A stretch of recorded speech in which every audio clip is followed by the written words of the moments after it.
And Owen, we've seen you working together with President's daughter, Charlene Ruto. And should we expect her on that day? And to add on that, for the past 1 week kumekuwa na story mingi. You've been tagging, umekuwa ukitagiwa sana, unatagiwa wanasema Owen hapa alilalisha mbona hadi msichana wa president ameenda kuombewa pale. So I know Kenyans want to hear from you after all that story and everything. Maybe what's your take on that? Utazungumza nini kuhusiana na vile watu walikuwa wanasema? You see, we live in a world whereby everyone is entitled to their own opinion, and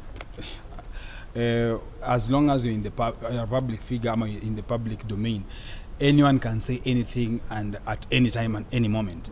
And sometimes it's really hard even for you to criticize them, because in the first place, you're a public figure, so it's given. It's expected for anyone to talk about you or to share their opinion of what they think about you.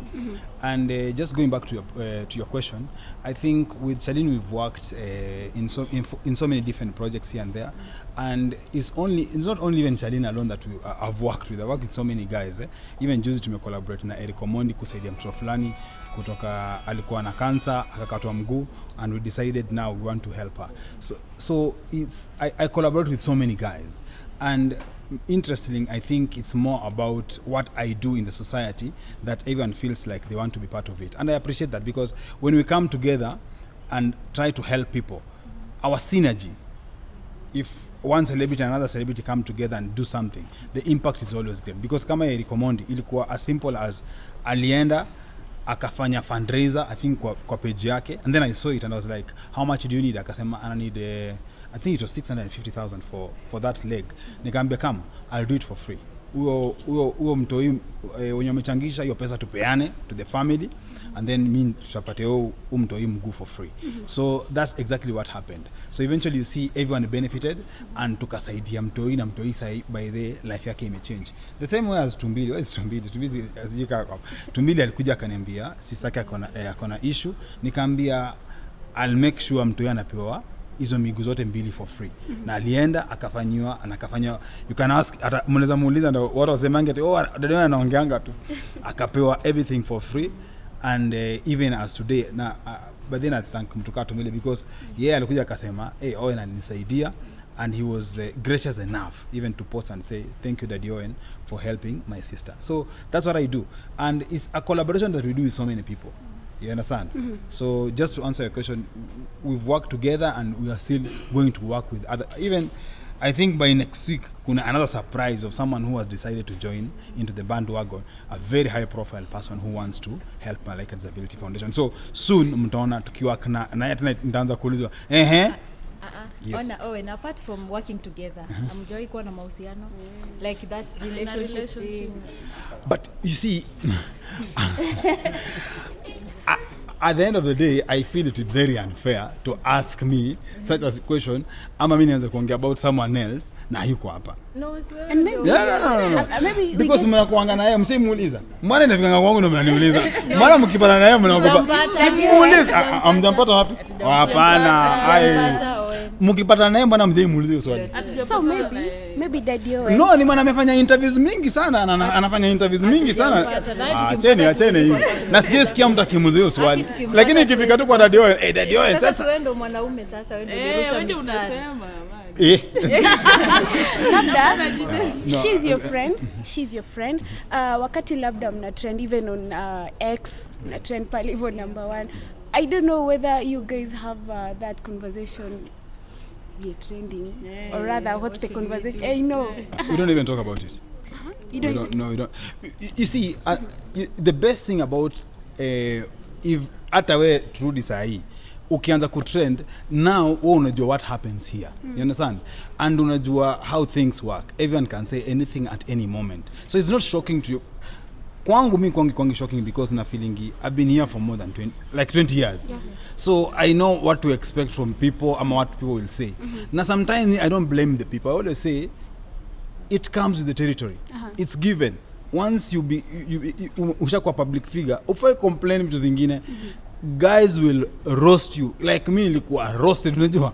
Ile sawa na kutoka na paka vitu personal. But I don't complain, because even that personal thing how would they know about it if I was not a celebrity? Sure. So I chose to become who I am. And the moment Nili choose to become who I am, I should expect positive and negative. Yeah. So sometimes inakuwa too negative, but me, it doesn't bother me. Nika juzi, one of my guards alikuja akaniambia, Mdosi, wewe ulala. Nikamuuliza kwa nini, akasema nimesikia asubuhi wanaongea kwa radio kukuhusu.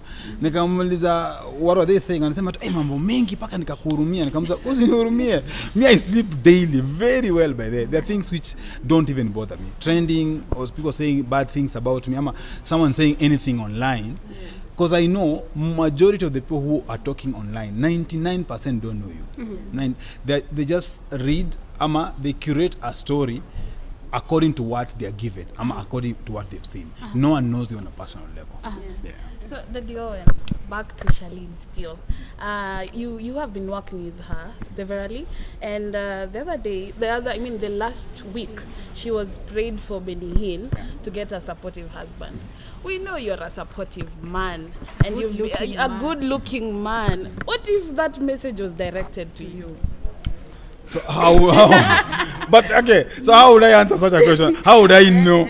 It's a very good question, but how would I know? You understand? But how would I know? Because see, at the end of the day, there are things in this world is not for you to determine how things are, because if prayers are being offered, mimi naingilia wapi kwa prayers? Because mimi I'm not the one who converts any prayer. Prayer, everyone has a chance to pray to God. And but when there was a time he was looking for a wife, na hujaituonesha, so maybe she's the one. Sasa kama ni kutafuta wife ilikuwa nini? No, nani anashauri uko nyuma? Let me. No, I get where you guys are coming from. But you know, each and every moment there are things you see, and as time goes by, there are so many changes that happen in your life. There's a moment, maybe at that moment nilikuwa naongelea about kitu kama hiyo, but you discover, if you kama nyinyi mnanifollow sana, mtapata sasa nimekuwa very very busy doing other things that sometimes I don't have time ya kufikiria vitu kama hizo. Let me go back to a certain blog dated the 21st of February 2023. A very trusted blog right here in the country. And in that interview, trusted by who? A lot of Kenyans. In that interview, you say that you have a friend whom wewe unamuona like anaweza kuwa mpenzi wako, and you are very sure that if you shot a shot, then inge go through. I don't know how far in some days, how far with the friend who you think probably could be the potential? I can quote it very well. Nilisema, I'm a sharpshooter. I never miss. And if I miss, it's by design. Yeah. So how far with the friend? Kama siku sema anything past that, inamaanisha nilisema I never miss. If I statement vizuri, I'm a sharpshooter. I never miss. And if I miss, it's by design. Yeah. So it means what? So as one of the key things watu wanatarajia sana kutoka kwako ni kwamba umekuwa msanii ambaye kwa kweli amekuwa kivuma hapo awali, but so far sasa hivi industry unasemekana kwamba wewe pamoja na Jimmy Gate umepata kudidimia sana when it comes to wasanii. Sasa hivi inasemekana kwamba Guardian Angel ndio anapata kupeperusha bendera ya gospel hapa nchini Kenya. You personally, what is these ambayo inakufanya wewe personally upate rudi chini kimziki sana watu wapate kusikiza ukitoa ngoma? And the other thing, do you recognize that is Guardian Angel as one of the jamaa ambaye kwa kweli anapata kupeperusha bendera ya gospel hapa nchini Kenya? Guardian is a top artist. That one we can't dispute. No one can dispute that. Guardian is he knows what he's doing. He in his element, because you see, at the end of the day, in any situation, whether you like it or not, kuna mtu mwenye, when opportunity arises, you know what you're doing. You become in your element, and the moment you're in your element, of course, you'll be a leader in that field. So Guardian is, as we speak right now, and it's not only Guardian alone. There are people who, Moji is doing a lot of work, man. Moji is doing a lot. As in, there's Timeless, there's Jabidi, they're working. It's only that people work in different fields and appeal to different crowds, but we can't take that away from Guardian. He's right now, he's at the top of his game. And coming back to your other question, For me, I've been here for 20 years, bro. Kama ni muziki nimefanya, yani unajua, you see, nimeshafika ile point kama ni kuprove say if I want to win awards nilishashinda. Kama ni kutoa album nilitoa. Kama ni kufanya shows nilifanya. Kama ni kupiga show big crowds nilifanya. Kama ni kupiga show majuu. Kwanza right now very few Kenyan artists wanapiga show majuu. Sisi enzetu tuko tunapiga show majuu like ilikuwa unaishi kwa ndege. Unajua ile hali ya anga wewe unaijua. Tuko tunashinda kwa ndege because we used to do so many. The difference is those days akukuwa na social media to showcase what we used to do. But sisi by the time ulikuwa you have big songs here in Kenya, ulikuwa umedominate market ya Tanzania, Uganda, Zambia. So tuko tunashinda tukitravel na shows za UK huko tulifanya show sana. And that's the only thing I will urge the artists right now. They need to change on how they approach stuff, because unfortunately if you're not careful, the same way the Bible says, a prophet is never respected at home. So for a while itafika mahali watafeel si ati umechoka na wewe, but utakuwa umesha exhaust the favor. So you need to start planning for the next phase. So for me, I did all that. And musema mziki ni kama wife ama kama dame.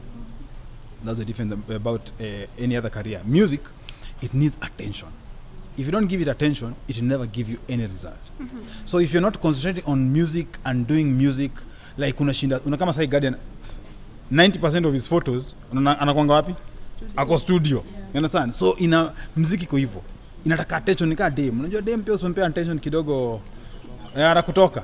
So that's the same thing. So if you don't give attention to music, definitely it will not give you any result. So for me right now, watu wengi hawajaijua, I have a fully fledged office. I wake up in the morning, go to the office 9 to 5 each and every day. There are few days sana dedicate kama saa hii. Mimi on a normal days ni zile picha I don't post, but normal days I wear suits every day na kwa office asubuhi na mapema. So you see, in my office I do so many things to a level whereby by the time I go to the studio unapata ni kama it's just more of that a substitute thing that I'm doing. But it doesn't mean that I've stopped doing music. It doesn't mean that I've stopped praising the Lord. It doesn't mean that I don't do anything towards my ministry. I still try to preach online, and I still, what I'm doing, unaona kama sasa ya Malaika, it takes a lot of your time. Malaika, because I have to go to look for these children. Each and every year, we support more than 300 kids, bro, to get surgery, to get prosthetic limbs, and to make sure we transform their lives. I hope I've answered your question. Labda tumepata kusema kwamba enzi yenyu ya pale. Yes. Umesema enzi yenyu. Yeah. It bring a lot of stories watu wanataka kujua exactly. Mbona ukisema enzi yenyu ambapo sasa hivi ni kwamba wewe kiindustry kama kigol hapa kwenye gospel kwamba sasa hivi wewe umepata kuipea nafasi kidogo. Yeah. Utulie kwanza ndio uhakikisha kwamba Malaika Disability Foundation pia inapata kupewa nafasi. When I say zile enzi zetu inamaanisha it's so obvious. Zile enzi ulikuwa unajuanga tuko tunatoa top charting songs each and every moment. You understand? There's a difference between when natoa ngoma moja just for, you understand? Kuna zile ngoma mimi natoa tu naeka tu online and then, but kuna zile siku ulikuwa unatoanga songs so you are so sure this song is inaenda kushake the whole East and Central Africa.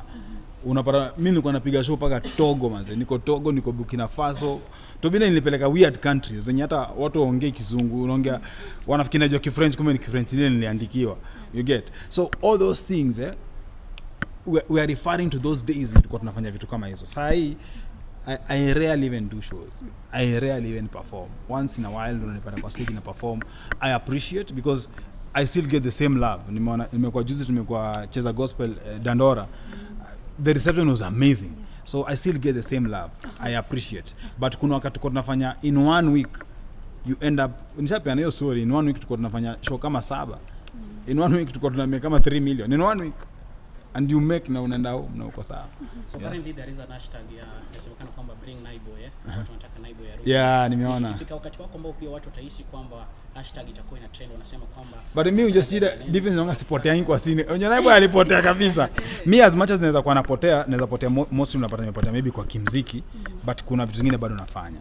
You get and I really appreciate your question because kuna hizo moment and it's a good thing. Nataka mimi najua kuna wase wengi wako na talent that wananitu mtu someone to believe in you and tell you hey we need you back.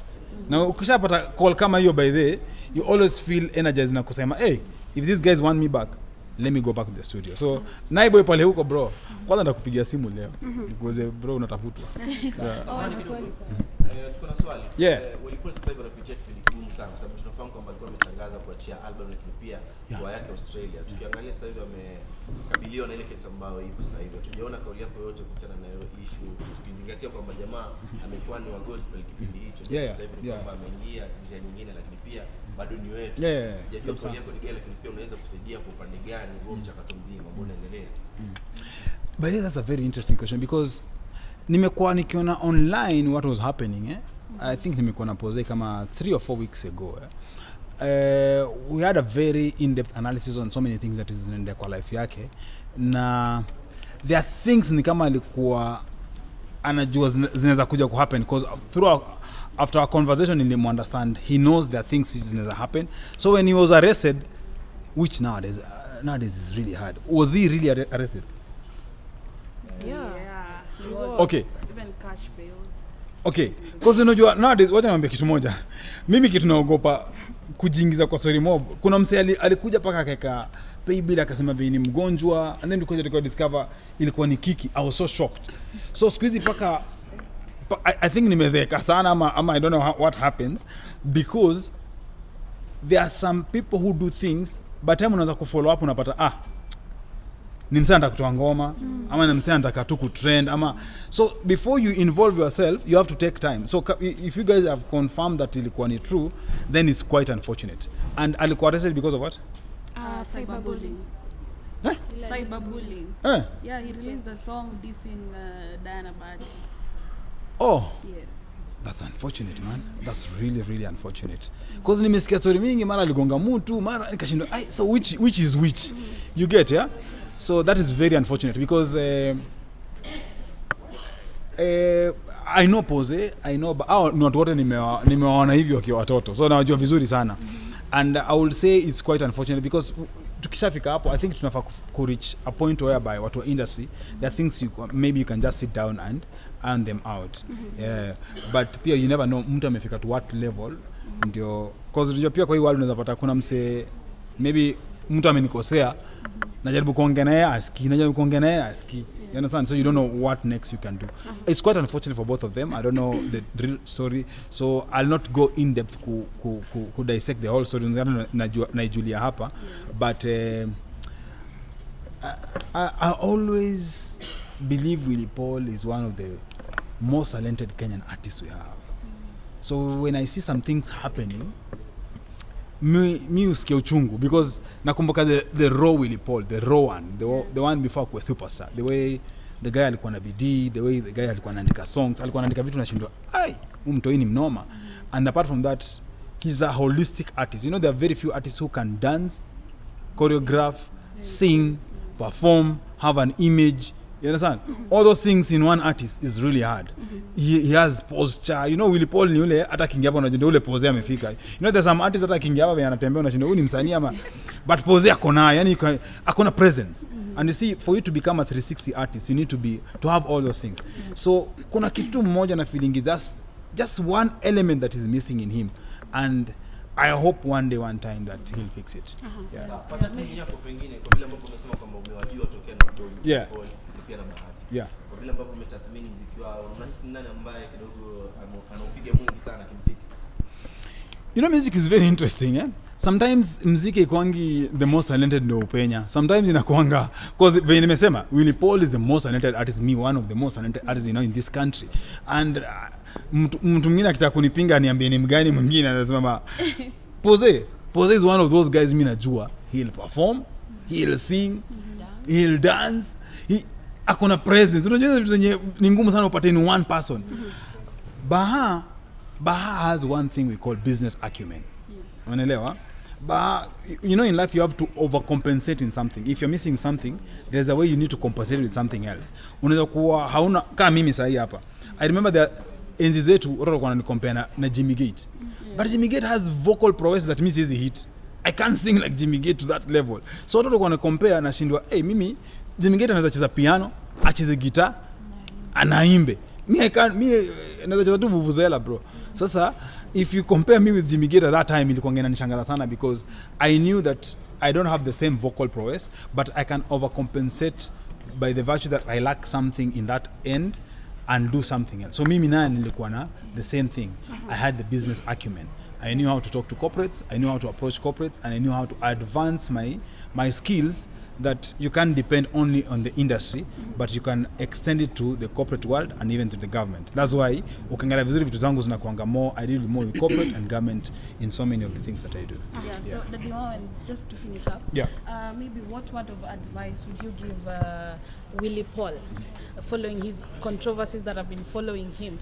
And other than that, maybe apart from Malaika project, what other projects are you working on? For Pose, I think as a brother, you know, musema before uanze kuongea kwa kamera juu ya watu na hujaongea na yeye, you're not being a good brother. Pose, I've sat down with him. He can come and attest. I was doing a project at his studio. We had a conversation, a very long conversation, me, him, and TDB, and I spoke to him. Ile unajua unaongea na mtu one on one, heart to heart, ile unamwambia the reality of life. I spoke to him, and it was very candid conversation. And even after I watched video atajua what I mean. I spoke to him and I gave him advice, and ile unajua ile advice, the things that you've gone through and you've seen and you think you can give your younger brother. I talked to him as a younger brother, and we had a very candid conversation. And then moving forward, as you speak right now, coming to your second question, Malaika Disability is a very big entity. So every year we are doing like 4 events. So we're having Malaika Disability Walk Nairobi. Then next, in the next like 2 months, we'll have one in Eldoret.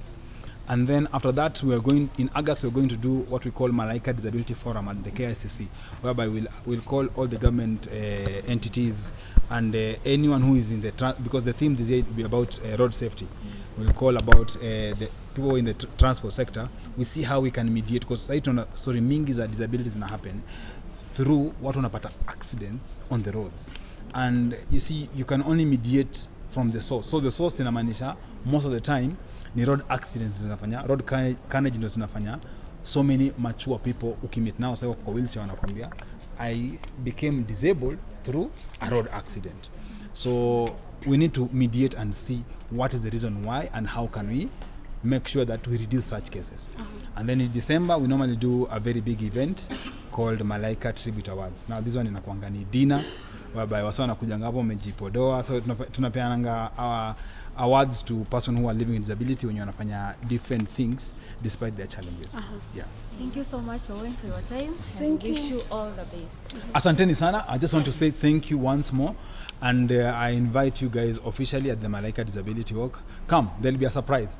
Mnapenda news? Mnapenda sana. Kujeni mnapata news sasa.